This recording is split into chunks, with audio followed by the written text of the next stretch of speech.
जो bird flu आसी गोटे भूताणु रोग द्वारा आम पुरी जिला सबुठारु जदि बॉयलर कुकुड़ा चाष सबुठारु अग्रणी जिला एवं पुरी जिलार बॉयलर चाष जो आपड़ देखिए भुवनेश्वर कटक पाखापाखि जिते टाउन एवं राज्य बाहर पुरी जिलू आपड़ देखिए कलिकता छत्तीसगढ़ एवं झारखंड पर्यंत बॉयलर जाए एवं ताठारु पुरी जिले में सबुठारु पिपिली और डेलांग होची गोटे बॉयलर फार्मर गोटे बड़ हब हजारू ऊर्ध्व संख्यार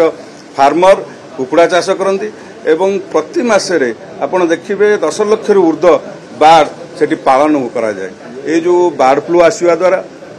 जो बड़ी भाव में कुकुड़ा मानकर मृत्यु होउची चाषी माने विगत दिन में बहुत क्षति सहउछन्ते एवं क्षति सहवा को जाउची एवं सरकार तरफ बर्ड फ्लू एरिया रे कुकुड़ा मानकु मरा जाउची एवं ताकू पोता जाउची। तेणु मु आज सरकार पाखे दाबी करछि पुरी जिला एवं मो डेलांग पिपिली अंचल थिबा कुकुड़ा चाषी कृषक मानकर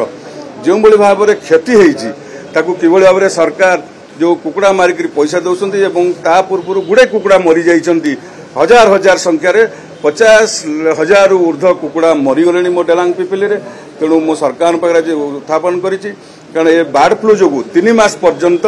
से अंचल रे कुकुड़ा चाष बंद रहिबो एवं चाषी मानकर उन्नति पाई जेभଳି भाव में 2019 मसीहा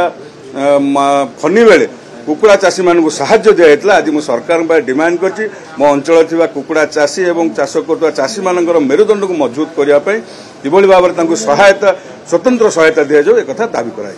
मंत्री संगे आलोचना करा मंत्री आज उपस्थित नथिले निश्चित भाव में मंत्री संगे आलोचना करी मुख्यमंत्री संगे आलोचना करी आम जिला एवं मो विधानसभा किभଳି भाव में जो बर्ड फ्लू जो चाषी मान कुकुड़ा चाषी क्षति होची सरकार निश्चित दृष्टि देवे।